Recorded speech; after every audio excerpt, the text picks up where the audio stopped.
Hello students, আজকে যে ক্লাসটা হবে কথা বলতে পার 6 সেমিস্টার অর্থাৎ লাস্ট সেমিস্টারের রেশিও অ্যানালাইসিস। এবার তোরা একটু চ্যাপ্টারটা ভালো করে করবি যারা পড়ছিস, কারণ এই ব্যাচের যারা 22-এ উচ্চ মাধ্যমিক দিয়েছিস তাদের বেলায় এটা রিডিউস সিলেবাসে ছিল, মানে রেশিও অ্যানালাইসিস তোরা করিস নি আগে, ঠিক আছে? এটাই ফার্স্ট টাইম করছিস। এইচএসসি তোদের রিডিউস সিলেবাস ছিল না। তো রেশিও অ্যানালাইসিস ব্যাপারটা কি? রেশিও মানে হচ্ছে, প্রথম কথা আমাদের একটু প্রবলেম আছে, আমরা রেশিও বলতে হবে শুধু অনুপাত। এই ধারণাটাকে বেসিক ব্যাপারটা বুঝতে হবে। রেশিও মানে 2:1 একটা রেশিও, 1:1 রেশিও, 3:2 রেশিও, 5:4 রেশিও, এগুলো সবই রেশিও। তার সাথে 2:1 মানে যেটা দাঁড়াচ্ছে 2/3, 2:1 2/3 অনুপাত করলে।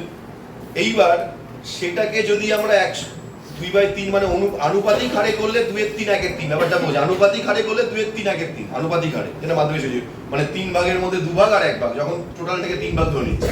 আর ইন্ডিভিজুয়াল ধরলে 2 ভাগ 1 ভাগ। মানে ধর একটা কোম্পানির অ্যাসেট আছে 2 ভাগ, 2 লাখ টাকা, লায়াবিলিটি আছে 1 লাখ টাকা, তাহলে রেশিও কত হবে? 2:1। তবে টোটাল অ্যাসেট লায়াবিলিটির মধ্যে 3 ভাগের মধ্যে 2 ভাগ হচ্ছে অ্যাসেট আর 1 ভাগ হচ্ছে, 3 ভাগের মধ্যে 1 ভাগ হচ্ছে লায়াবিলিটি, কিন্তু রেশিও 2:1 কিন্তু। এইবার যদি কেউ ওটা পার্সেন্টেজে কভার করে তাহলে সেটাকেও রেশিও বলবো এখন থেকে রেশিও অ্যানালাইসিসে। পার্সেন্টেজ মানে ইনটু 100 পার্সেন্টেজ বেরোলো, সেটাও রেশিওর মধ্যে আসবে। আবার যদি বলে টাইমস, 3 টাইমস, 4 টাইমস, মানে এবার 2:1 কে 2 কে তুই 1 দিয়ে ভাগ করে দে, ঠিক আছে? নরমালি 2ই হবে। আর একটু যদি বেটা 3 কে 2 দিয়ে ভাগ কর, 3:2 রেশিও আছে, 3 কে 2 দিয়ে ভাগ কর, বা 2:3 আছে, 2 কে 3 দিয়ে ভাগ কর, তাহলে নরমালি তলায় কত হবে, মানে হরে কত হবে? 1। চিন্তা করে দেখ কি বললাম কথা, যে যদি 3:2 হয় তাহলে এরকম করলে এটা দাঁড়াবে তো 0.05 আর পয়েন্টের মধ্যে, তার মানে হবে হচ্ছে তখন রেশিওটা দাঁড়াবে 1 এটা বাই 1, 1 মানে 1.50 বাই 1 মানে 1/1, বুঝে গেল? এটাও রেশিও। আবার যদি কেউ বলে এটাকে মুছে 1.5 যেটা বেরোলো টাইমস 1.5 গুণ সেই হিসাবে, সেটাও রেশিও। আর রেশিও তো রেশিও আছে, পার্সেন্টেজ রেশিও সব রকম ভাবেই হতে পারে, ঠিক আছে? তবে এর কিছু কিছু অ্যাপ্লিকেবিলিটি আছে যেটা তোদের ইউজ হয় না, যেমন স্টক টার্নওভার টাইম অনুযায়ী হয়, কোথাও রেশিও অনুযায়ী, সেটা তোদের অত ইউজ হয় না, অত মানে কনফিউশনের ব্যাপারটা নেই। একদম এক্সাক্ট যেটা সিএসসিএম এতে এই জিনিসটা আছে, যে এক্সাক্ট কোথায় টাইম ইউজ করতে হবে, কোথায় পার্সেন্টেজ ইউজ করতে হবে, কোথায় রেশিও ইউজ করতে হবে, ওটা ডিফিকাল্টিস ব্যাপারটা আছে, খুব একটা না, কয়েকটা ক্ষেত্রে। তোদের বিকমে সেই ডিফিকাল্টিস নেই। তোরা মোটামুটি ইস্টুতেও ছাড়তে পারিস, পার্সেন্টেজও করতে পারিস, আবার ভাগ করে দিয়ে করতে পারিস। তো আমি বলবো ইস্টুতে ছাড়তে, নালে ভাগ করে দিয়ে করতে, টাইমসটা না করতে, আর পার্সেন্টেজটা না করতে। যদি পার্সেন্টেজ কোথাও পার্মানেন্টলি করে সেটা আলাদা। এবার কথা হলো রেশিও বিষয়টা কি, মানে এটা কেন করা হয়, কি মানে কারণটা কি? একটা কোম্পানি, জানবি আমাদের কোম্পানি ছেড়ে দেয়, আমাদের নর্মাল জীবনে প্রত্যেক কিন্তু আমরা নির্দিষ্ট কিন্তু রেশিও মেনটেন করে চলছি। কি রেশিও বলতো? আয় আর ব্যয়। প্রত্যেক কিন্তু আমরা আয় আর ব্যয় রেশিও মেনটেন করে চলছি। এখন নর্মালি কি হচ্ছে, আয়ের থেকে যদি ব্যয় বেশি হয়ে যায় তাহলে কিন্তু সংসার অশান্তি চলে আসে। যেমন এই আমাদের পাড়ায় রিসেন্ট ঘটনাটা হলো, টিনা বাঙালো আমাকে খুন করে দিয়েছে। তার মানে কি তার আয় নেই? তার আয় নেই, ব্যয় বেশি, তার ফুটানি বেশি। এবার নর্মালি সেই ফুটানি বা ব্যয় টাকাটা আসবে কোথেকে? এমনিতেই আজকের দিনে জিনিসের দাম যে জায়গায় পৌঁছে গেছে, সেই জায়গায় থেকে সেই সংসার খরচা চালিয়ে তারপর অত্যাধিক কিছু অতিরিক্ত লাক্সারির দিকে যাওয়াটা একটা খুব কঠিন কাজ হয়ে যাচ্ছে মানুষের পক্ষে। সেখানে কোনো মানুষের যদি আয় না থাকে, তার তো স্বাভাবিক তার ব্যয় তো আছে, তার বেরোতে গেলে 100 টাকা খরচা আছে, তো স্বাভাবিক ব্যয় তো, সেই ব্যয়টা সে চালাবে করতে যদি আয় না আসে। এই আয় ব্যয়ের মধ্যে সমতা আনা, এটাই হচ্ছে রেশিও। এবার কোম্পানির ক্ষেত্রে কি হবে? কোম্পানির ক্ষেত্রে জানবি শুধু আয় মানে শুধু আয় নয়, কোম্পানির ক্ষেত্রে পারচেজটা তার ব্যয়, আর শুধু ব্যয় মানেও ব্যয় নয়, পারচেজটা তার ব্যয়। যে ওপেনিং স্টক আছে সেটা যদি বেশি দিন ধরে আটকে থাকে তাহলে, বা স্টক থাকে সেটা যদি বেশি দিন ধরে আটকে থাকে তাহলে কি হবে, সেটা আস্তে আস্তে ডেট এক্সপায়ার করে যাবে। এই সমস্ত সমস্যাগুলো কিন্তু নর্মালি থেকে থাকে। তার জন্য কি হয়, কোম্পানির ক্ষেত্রেও এইগুলো সঠিক হিসাব করতে হবে। একটা কোম্পানির ক্ষেত্রে পারচেজ করবে কাঁচামাল, র মেটেরিয়াল, বিক্রি করবে সেলস, সে বিক্রি করতে গিয়ে তার প্রফিট হবে, বিক্রি করার জন্য ডেটর জন্মাবে, পারচেস করার জন্য ক্রেডিটার জন্মাবে, তার জন্য তাকে লোন টাকা ব্যবসার জন্য তার ক্যাপিটাল দরকার পড়বে, সেই ক্যাপিটালের জন্য বাড়ি থেকে ক্যাপিটাল আনবে অথবা সে কোথাও ধার করবে, ধার করবে মানে তাহলে লোন, এইগুলো জন্মাবে। এত কিছু তাকে ঠিকঠাক মেনটেন করতে হবে। যদি তার আয় ঠিকঠাক না থাকে এত কিছু মেনটেন করতে পারবে না, তার সেলস ঠিকঠাক না থাকলে এত কিছু মেনটেন করতে পারবে না। একটা কোম্পানি বা একটা প্রতিষ্ঠানে আয়টা আসে করতে গিয়ে সেলস থেকে, তার যদি সেলসটা ঠিকঠাক মেনটেন করতে না পারে তাহলে সে কিন্তু পুরো বিজনেসটা মেনটেন করতে পারবে না। আর এই আয়ের সাথে ব্যয় মেনটেন করার ব্যাপারটা সেটাই আমাদের রেশিও শেখাবে। বুঝে গেল? রেশিওকে মোটামুটি তিনটে ভাগে ভাগ করা যায়। একটা profitability ratio analysis, profitability analysis করব। একটা অ্যাক্টিভিটি অ্যানালাইসিস, অ্যাক্টিভিটি অ্যানালাইসিস মানে সক্রিয়তা। আর একটা অ্যানালাইসিস অফ ফিনান্সিয়াল পজিশন, মানে কোম্পানির ফিনান্সিয়াল পজিশন কেমন আছে সেইটা অনুযায়ী। তো যেহেতু আমরা যে বইটা ফলো করি দেয়াত্ত মুখার্জি এই বইটা ফলো করি, দেখা যাচ্ছে তো এই দেয়াত্ত মুখার্জির বইটা কোনো স্টাডি মেটেরিয়াল আলাদা করে কিছু নেই। স্টাডি মেটেরিয়াল বলতে যেটা করা হয় সেটা হচ্ছে বই, প্রপার বই থেকে অঙ্ক না শিখলে 4-5 বছর ধরে ওরকম কমন পাওয়া কখনো যেতে পারে, আর না কমন পাওয়া গেলে মোটামুটি সাপ্লি চলে আসতে পারে। তো প্রপার বই ফলো করতে হবে। তো এবার profitability analysis, activity analysis, analysis of financial position, তিনটে পার্টে হয়। রেশিও অ্যানালাইসিসকে তিনটে পার্টে ভাগ করা যায়। তার মধ্যে আমাদের যে দেয়াত্ত মুখার্জির বইটায় সেখানে ফার্স্ট শুরু হচ্ছে অ্যানালাইসিস অফ ফিনান্সিয়াল পজিশন দিয়ে। আলাদা করে বলা নেই এগুলো আমি বইটা দেখে ভাগ করে নিয়েছি যে নরমালি কোন রেশিও কোন ভাগের মধ্যে পড়ে। তো যার জন্য 3 নম্বরে আছে অ্যানালাইসিস অফ ফিনান্সিয়াল পজিশন, যেটা দিয়ে আমাদের অঙ্ক শুরু হচ্ছে। তো সেইটাই আমরা আগে করব যেহেতু আমাদের বইয়ে সেরকম আছে। তো অ্যানালাইসিস অফ ফিনান্সিয়াল পজিশন বলতে কি বোঝায়? ফিনান্সিয়ালি, অর্থনৈতিকভাবে কোম্পানি বা প্রতিষ্ঠানটা কি অবস্থায় আছে সেটা বার করতে হবে। অর্থনৈতিকভাবে প্রতিষ্ঠান কি জায়গায় আছে, এবং সেটা বার করতে গেলে কিভাবে অ্যানালাইসিস? একটা হচ্ছে শর্ট টার্ম অ্যানালাইসিস, কারণ ফিনান্সিয়ালের ক্ষেত্রে অর্থনৈতিকভাবে আমরা সবাই জানি যে শর্ট টার্ম লং টার্ম দুটো কেস হতে পারে। যে তুই শর্ট টার্ম একটা ইনভেস্ট করতে পারিস, লং টার্ম ইনভেস্ট করতে পারিস। শর্ট টার্ম তুই লোন রাখতে পারিস, লং টার্ম লোন রাখতে পারিস। ঠিক আছে, যেমন আমরা যেগুলো করছি একটা মোটামুটি অল্প সময়ের জন্য ইনভেস্ট করছি, তখন একটা 1 লাখ 2 লাখ 4 লাখ টাকা মিউচুয়াল ফান্ড বা শেয়ারে ইনভেস্ট করলাম। কিন্তু যখন লং টার্মে যাবো তখন কিন্তু আমার কম টাকা একটু করে লং টার্মে ইনভেস্ট করি। তার মানে শর্ট টার্মে ইনভেস্ট করার যে টেকনিক, লং টার্মে ইনভেস্ট করার টেকনিক এক নয়। আবার যখন আমরা যে 7-8 মাসে যে গেট স্ট্যান্ড বা আদার্স জায়গা থেকে কোনো জিনিস কিনি, ওগুলো ওই কনজিউমার যে লোন যেগুলো, সেগুলো 7-8 মাসের মধ্যে পেমেন্ট করতে হবে। ওখানে সিস্টেম একরকম থাকে। কিন্তু আবার home loan, car loan, bike loan, সেগুলো ক্ষেত্রে লং টার্মের জন্য বছর 4-5 বছর, 5 বছর, 10 বছর, 20 বছর এরকম থাকে। তো সেগুলোর ক্ষেত্রে কিন্তু ইনভেস্টমেন্টের টেকনিক বা আমাদের লোন নেওয়ার টেকনিক ওটা আলাদা হয়। তাহলে লং টার্ম শর্ট টার্ম দুটো এক জিনিস নয়। সেই জন্য ফিনান্সিয়াল পজিশনে দুটো করা হচ্ছে, একটা শর্ট টার্ম অ্যানালাইসিস, একটা long term analysis. Short term analysis মধ্যে কি বলছে? শর্ট টার্ম অ্যানালাইসিস মধ্যে বলছে current ratio, liquid ratio, quick ratio, basic defensive interval. Long term analysis মধ্যে কি বলছে? ডেপ্ট equity ratio, fixed interest coverage ratio, debt service ratio, capital gearing ratio, fixed asset to long term fund ratio, proprietary ratio, fixed asset to shareholder fund ratio. এতগুলো ratio আছে। এই দুটোর মধ্যে আছে, কিন্তু এই দুটোর তুলনামূলক কম আছে। যা রেশিওর বেশি ব্যাপারটা আছে এখানেই আছে, মানে 3 নম্বর পার্টটাই আছে। 3 নম্বর পার্টটা প্রথম থেকে শুরু হচ্ছে দেওয়া মুখার্জি বইটা। তো এইগুলো হচ্ছে অ্যানালাইসিস অফ ফিনান্সিয়াল পজিশন। একটা কোম্পানির ফিনান্সিয়াল অর্থনৈতিক অবস্থা বোঝার জন্য আমার এই রেশিওগুলো শিখতে হবে, রেশিও জানতে হবে। ঠিক আছে, তো প্রথম হচ্ছে কারেন্ট রেশিও। কারেন্ট মানে কি? কারেন্ট মানে ইলেকট্রিসিটি নয়, তাই তো? কারেন্ট ইলেকট্রিসিটি বলবো আজ থেকে না। কারেন্ট মানে ইলেকট্রিসিটি নয়। কারেন্ট মানে হচ্ছে মানে স্রোত, যেটা বলছে নদীর স্রোত নয়। এখানে কারেন্ট মানে স্রোত। কোন স্রোত? টাকার স্রোত, সম্পত্তির স্রোত, দায়ের স্রোত। এই সবগুলোর মধ্যে জানবি, দেখ টাকা এমন একটা বিষয় যেটা ছাড়া মানে বেঁচে থাকাটা পসিবল না। মানে একটা কথা বলে যে पैसा भगवान नहीं होता है लेकिन भगवान से कम भी नहीं होता है, ডায়লগই আছে একটা। তো পয়সা ভগবান নয়, কিন্তু ভগবানের চেয়ে কমও না। যে কোনো ক্ষেত্রে জীবনে চলার ক্ষেত্রে টাকা ছাড়া চলতে পারবো না, পয়সা চলতে পারবো। এবার এই টাকাটা কিভাবে আমরা ইনভেস্ট করব, কিভাবে ফিক্সড অ্যাসেটে ইনভেস্ট করব নাকি কারেন্ট অ্যাসেটে ইনভেস্ট করব, টাকা কম বলে লোন নেব নাকি ধার কোথা থেকে করবো, সেই বিষয়গুলো আমাদের শেখাবে রেশিও। আর এখানে শর্ট টার্ম অ্যানালাইসিসে কারেন্ট রেশিও দিতে হবে। কারেন্ট রেশিওর মেইন ফর্মুলা হচ্ছে সিএ বাই সিএল। সিএ মানে কারেন্ট অ্যাসেট,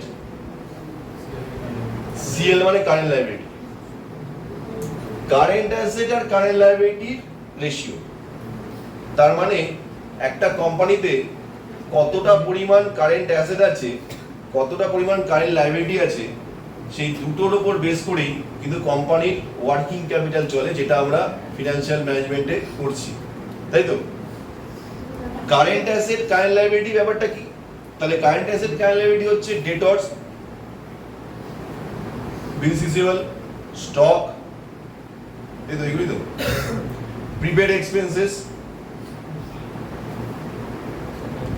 তারপর প্রিপেড এক্সপেন্সেস, আর যদি ইনকাম বাকি থাকে আউটস্ট্যান্ডিং ইনকাম, সেগুলো সব কারেন্ট অ্যাসেট। আর কারেন্ট লায়াবিলিটি কোনগুলো? কারেন্ট লায়াবিলিটি হচ্ছে সিন্ডিকেটরস, বিলস লেভেল, ব্যাংক ওভারড্রাফট, আউটস্ট্যান্ডিং এক্সপেন্সেস, এগুলো হচ্ছে কারেন্ট লায়াবিলিটি, ঠিক আছে? এইগুলো কারেন্ট লায়াবিলিটি। এবার এই যে কারেন্ট অ্যাসেট আর কারেন্ট লায়াবিলিটি রেশিও, এইটা আমাদের জানতে হবে। কারেন্ট লায়াবিলিটি কারেন্ট অ্যাসেট আর কারেন্ট লায়াবিলিটি আদর্শ রেশিও 2:1। দেখবি যে জেরক্সটা দিয়ে তাদের লেখা আছে, বই তো পেয়ে যাবে 2:1। তার মানে যদি তোর 2 ভাগ কারেন্ট অ্যাসেট থাকে, তুই 1 ভাগ কারেন্ট লায়াবিলিটিতে ইনভেস্ট করতে পারিস বা কারেন্ট লায়াবিলিটিতে তুই ইউজ করতে পারিস। কারেন্ট অ্যাসেটের আর কারেন্ট লায়াবিলিটির আর একটা পার্ট আছে লিকুইড রেশিও বা কুইক রেশিও। এই লিকুইড আর কুইক যেটা আছে, এটা আলাদা আছে। তোদের ক্ষেত্রে এটা একভাবে ইউজ হবে, তোদের ক্ষেত্রে এটা আলাদা করে ইউজ হবে না, এটা নরমালি আলাদা, তোদের ক্ষেত্রে একইভাবে ইউজ হবে। Liquid ratio, quick ratio, acid test ratio, তোদের ক্ষেত্রে এই তিনটে একই রকম ইউজ হবে। অ্যাকচুয়ালি লিকুইড মানে হচ্ছে, লিকুইড মানে কি? তরল। তরল কোনটা? দেখবি যে জিনিস খুব ইজিলি পেটের ভিতরে চলে যায় সেটা জল, মানে তরল। তারপর একটু যখন থকথকে হয়, যে জেলি এরকম হয়ে যায়, তখন সেটা সময় লাগে। তবে আরো শক্ত যেটা হয় সেটা সময় লাগে, আরো বেশি সময় লাগে। এই ব্যাপারটা হচ্ছে আমাদের অ্যাসেট থেকে মানে ফিক্স থেকে কারেন্ট অ্যাসেটে যাওয়ার টেকনিকটা এরকম। সবচেয়ে লিকুইড কি বলতো? টাকা, ক্যাশ। তারপর ক্যাশ অ্যাট ব্যাংক ব্যালেন্স, কারণ তুই গিয়ে তুলে দিতে পারবি, বা এখন তো ফোনের মাধ্যমেই করা যেতে পারে। সবচেয়ে লিকুইড এটা। তারপর কি আছে? তারপর হচ্ছে ডেটর, যারা 3 মাস সময় বা 4 মাস সময় টাকা পাওয়া যাবে, 1 বছরে টাকা পাওয়া যাবে। স্টক, বিক্রি করে টাকা পাওয়া যাবে, বিক্রি করে টাকা পাওয়া যাবে, তো এটা খোলাই রাখ, বিক্রি করে টাকা পাওয়া যাবে। এই সমস্ত কিছু কিন্তু নর্মালি কি হচ্ছে? লিকুইড থেকে ফিক্সডের দিকে এগোচ্ছে, লিকুইড থেকে কারেন্ট, তারপর ফিক্সডের দিকে এগোচ্ছে। তার মানে আমাকে দেখতে হবে যেটা সহজে লিকুইডে রূপান্তর করা যায় এরকম কি জিনিস আছে, সেগুলো যে ক্যাশ, সহজে ক্যাশ অ্যাট ব্যাংক, এইগুলো। লিকুইড রেশিও বা কুইক রেশিও, অ্যাসিড টেস্ট রেশিওর ফর্মুলা হচ্ছে সিএসিএলটা তো বসাবি, কোনো সন্দেহ নেই। সেখান থেকে কি করবি? সেখান থেকে স্টকটা, এটাকে ইনভেন্টরিজও বলে, আর প্রিপেড এক্সপেন্সেস দুটো মাইনাস করবি।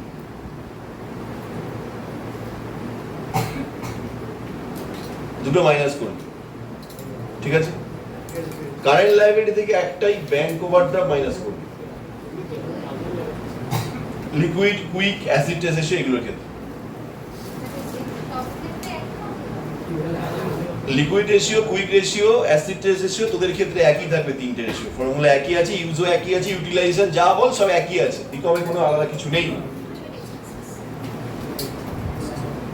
এইখানটা তো দেখবি কারেন্ট অ্যাসেটের মধ্যে টোটাল কারেন্ট অ্যাসেট যোগ করবি, টোটাল কারেন্ট লায়াবিলিটি যোগ করবি, তার থেকে স্টকটা বাদ দিবি, প্রিপেড এক্সপেন্স বাদ দিবি। আসলে কথা না, যদি প্রিপেড এক্সপেন্সেস বাদ দিই, যদি আমরা প্রিপেড এক্সপেন্সেস বাদ দিই, তাহলে প্রিপেড এক্সপেন্সেস কি বাদ দেবো? কেন বাদ দিচ্ছি? স্টক কেন বাদ দিচ্ছি? মানে এখানে ফার্স্ট ব্র্যাকেট দিয়ে যোগ করেছি, মানে দুটোই মাইনাস হবে। তো স্টক আর প্রিপেড এক্সপেন্সেস কেন মাইনাস করবো? স্টক আর প্রিপেড এক্সপেন্সেস কেন মাইনাস করবো?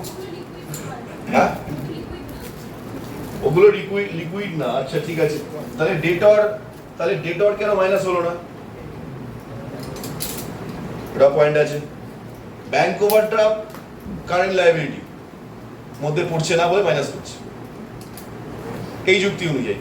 তাহলে ক্রেডিটার কেন মাইনাস হচ্ছে না? ডেটরকে যখন তখন লিকুইডে রূপান্তর করা যায়। দেখ, মোটামুটি চিটিং বা ছ্যাঁচড়া ডেটর ছাড়া, যাদের টেন্ডেন্সি থাকবে টাকা মারার, সেই ডেটর ছাড়া তুই মোটামুটি ডেটরের সাথে সবসময় বিজনেসম্যানের সম্পর্ক ভালো থাকে।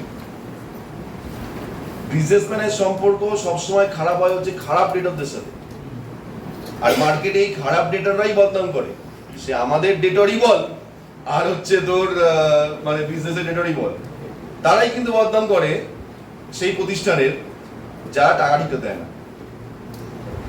কারণ একটা ভালো প্রতিষ্ঠানের বদনাম, আপনি একজন ভালো ডেটরের যেমন একজন ভালো দোকানদার দরকার, তেমন দোকানদারের ভালো ডেটর দরকার। তাহলে ডেটরকে টাকা আটকে আছে, ডেটরকে বললো ভাই এত টাকা একটু দরকার পড়ছে, টাকাটা পাঠিয়ে দিবি, পাঠিয়ে দিল। কিন্তু স্টককে তুই চট করে তুই লিকুইডে রূপান্তর করতে পারবি না। আজকে তোর দোকানে মনে কর, ব্যবসায় মনে কর এতগুলো মাল পড়ে আছে, সে যে জিনিসই ভাব, বই ভাব, খাতা ভাব, হোয়াট এভার বোর্ড, যা খুশি ভাব, যে জিনিসের গুডস আর কি পড়ে আছে, স্টক পড়ে আছে, তুই হঠাৎ করে কিন্তু বিক্রি করতে পারবি না। হ্যাঁ, তুই এবার বলবি স্টক ক্লিয়ারেন্স করে দিয়ে ডিসকাউন্টে করে দেবো, ডিসকাউন্টে করে দিলে সেটা লস। কিন্তু এবার ডিসকাউন্ট বলে কিছু হয় না, যাই হোক কম মার্জিনে বিক্রি করছে তো। আজকে যদি কথা না, আজকে যদি একটা প্রোডাক্ট থেকে 10 টাকা প্রফিট হয় স্টক ক্লিয়ারেন্সে, সেই প্রোডাক্ট থেকে হয়তো 8 টাকা প্রফিট হয়, 7 টাকা প্রফিট হচ্ছে। একটা বড় প্রতিষ্ঠানে 2-3 টাকা পার পিসে যদি প্রফিট কমিয়েও দেয়, সেটা কিন্তু অনেক বড় লস। কারণ তাকে সেই টাকা দিয়ে তার শোরুমের খরচা চালাতে হচ্ছে, তার উৎপাদন খরচা চালাতে হচ্ছে, তার লেবারের মাইনে দিতে হচ্ছে, প্রোডাকশন কস্ট যাবতীয়, ইন্টারেস্ট, লোনের ইন্টারেস্ট, এত কিছু দিতে হচ্ছে। যখন এত কিছু খরচা, সেখানে একটা পার পিস 2-3 টাকাও সে কমিয়ে ডিসকাউন্টে দেয়, সেটা লস। আমি ডিসকাউন্টে দেওয়ার কথা বলছি না, আমি বলছি নর্মাল যে প্রাইস আছে সেই প্রাইসে, মার্কেট প্রাইস বা হোয়াট এভার যেটা যে প্রাইস আছে সেই প্রাইসে যদি বিক্রি করে, তাহলে সে হঠাৎ করে কিন্তু লিকুইডে কনভার্ট করতে পারবে না, ক্যাশে রূপান্তর করতে পারবে। চট করে বললে আজকে বিক্রি করতে হবে না। অতএব সেটা কিন্তু লিকুইডে তাড়াতাড়ি রূপান্তর করা যাবে না, টোটাল কারেন্সিটা মাইনাস হচ্ছে।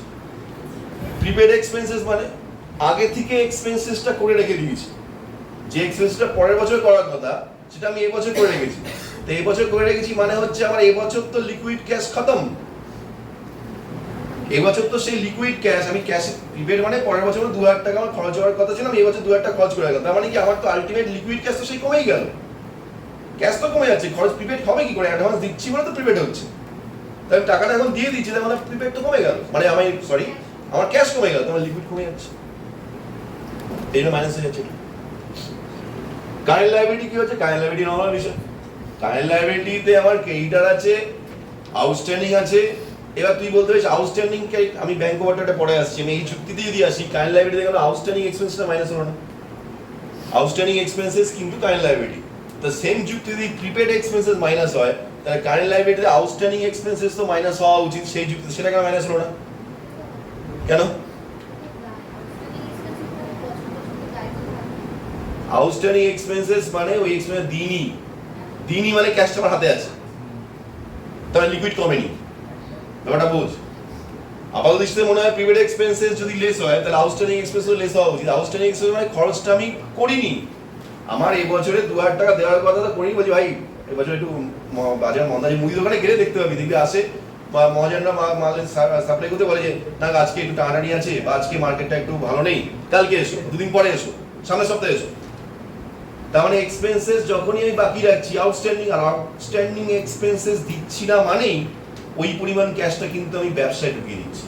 সোজা কথা, তুই বলিস স্যার ওটা পার্সোনাল ইউজ করতে পারে, ওটা না রাখাতে পারে, ও ব্যাংকে রেখে দিতে পারে, সেটা অন্য বিষয়। আমাকে জানতে হবে টাকাটা সে ব্যবসা ইউজ করছে। যখনই সে পাওনাদারকে দিল না টাকা, পরের বছর দেবে, পরের মাস দেবে, তখন সেই টাকাটা কিন্তু ব্যবসা ইউজ হয়ে যাচ্ছে, ধরতে হবে। এবার সে কি পার্সোনাল ইউজ করছে আমার দেখার দরকার নেই, ধরতে হবে সে ব্যবসা ইউজ করছে। যখনই সে ব্যবসা ইউজ করছে, তার মানে তো আলটিমেট আমার কারেন্ট লায়াবিলিটি কমলো না, মানে মানে লিকুইড তো আমার কমছে না, থেকে যাচ্ছে, তাই জন্য সেটা মাইনাস হলো না। কিন্তু ব্যাংক ওভারড্রাফট তো লিকুইডিটির মধ্যে পড়বে না। ব্যাংক ওভারড্রাফট যখনই হবে, তুই দরকার থেকে বেশি টাকা তুলে নিয়েছিস, 10,000 টাকা আছে, ব্যাংক থেকে আমি 15,000 টাকা তুললাম, 5,000 টাকা বেশি দিলাম, এটাই তো ব্যাংক ওভারড্রাফট। ব্যাংক ওভারড্রাফটটা তুলে এবার তুই বলিস স্যার ক্যাশ তো এলো, তাহলে মাইনাস করছেন কেন? ক্যাশ এলো, তার জন্য আমার দায় বাড়লো, চিন্তা বাড়লো, তাহলে লিকুইডের মধ্যে সেটা হট করে রূপান্তর করা যাবে না। ক্যাশটা আমি নিয়ে এসেছি, তো সেই মতো কি হচ্ছে, আমার কারেন্ট লাইবিলিটি যখনই ব্যাংক ওভারড্রাফট নিচ্ছি, কারেন্ট লাইবিলিটি কিন্তু একটু হলেও কমে গেল। তাতে বলি স্যার লাইবিলিটি তো বাড়ছে, কমছে কি করে? ডেফিনেটলি লাইবিলিটি বাড়ছে অবশ্যই, কারণ তুই কারেন্ট লাইবিলিটির মধ্যে ব্যাংক ওভারড্রাফট নেওয়া আছে। যখনই তুই total current liability first day calculation করবি, তখনই তুই সেখানে কিন্তু কি নিবি, সেখানে তুই সার্টিফিকেটস নিবি, ঠিক আছে, সেখানে তুই বিলস পেবল নিবি, সেখানে তুই আউটস্ট্যান্ডিং এক্সপেন্সেস নিবি, সেখানে তুই ব্যাংক ওভারড্রাফটও যোগ করবি। যোগ করার পর এটা কেন মাইনাস হলো? কারণ কারেন্ট লাইবিলিটি এখানে বাড়লো ঠিকই, কিন্তু এই লিকুইডে রূপান্তর করতে গিয়ে ব্যাংক ওভারড্রাফট একটা বড় বাধা। ওটা ক্যাশ, কিন্তু ওটা তো দায়, ওটা থেকে শোধ করতে হবে। লিকুইডে ফাট করে তুই কনভার্ট করতে, লিকুইড মানে কি, তুই স্বাধীনভাবে এটা করতে পারবি। স্টক স্বাধীন, কিন্তু লিকুইডে রূপান্তর ইজিলি হবে না, যার জন্য এটা হচ্ছে। ডেটর স্বাধীন, তুই বিক্রি করিস না, তুই টাকা পাবি, ওটা লিকুইডে রূপান্তর হবে। কিন্তু কারেন্ট লাইবিলিটিতে তুই যখনই এটা নিচ্ছিস, ওভারড্রাফট নিচ্ছিস, স্বাধীনভাবে বলতে পারছিস, কিন্তু স্বাধীনভাবে তুই কিন্তু টাকাটা ইউজ করতে হবে, তোর মাথাতে করে দেনা দিতে হবে, তোকে শোধ করতে হবে পরে টাকা। তারপরে কারেন্ট লাইবিলিটি তোর বেড়ে যাচ্ছে, সেখানে কারেন্ট লাইবিলিটি তোর বেড়ে যাচ্ছে মানে কারেন্ট টোটাল নিলাম, কিন্তু ওটা লিকুইড লাইবিলিটির মধ্যে লিকুইড হিসেবে থাকছে না। যতই আমি ক্যাশ নিই ব্যাংক ওভারড্রাফট, তার জন্য কি হচ্ছে, মাইনাস হয়ে যাচ্ছে। এইটা হচ্ছে আমাদের বেসিক বিষয়। আর বেসিক ডিফেন্সিভ ইন্টারভেল, এটা অঙ্ক করতে করতে বোঝা যাবে, নেক্সট ভিডিওতে আবার আসবো। আর তারপর এইগুলো বোঝাতে হবে, ডেপ্ট ইকুইটি রেশিও, এগুলো অঙ্ক করতে যেরকম রেশিও অঙ্ক করতে আসবে, বেসিক ব্যাপারটা একটা কাঠামোটা হলো, অঙ্ক করতে যেরকম রেশিও আসবে সেরকম রেশিও বোঝাবো। কারণ বেশি রেশিও বোঝাতে গেলে গুলিয়ে যাবে।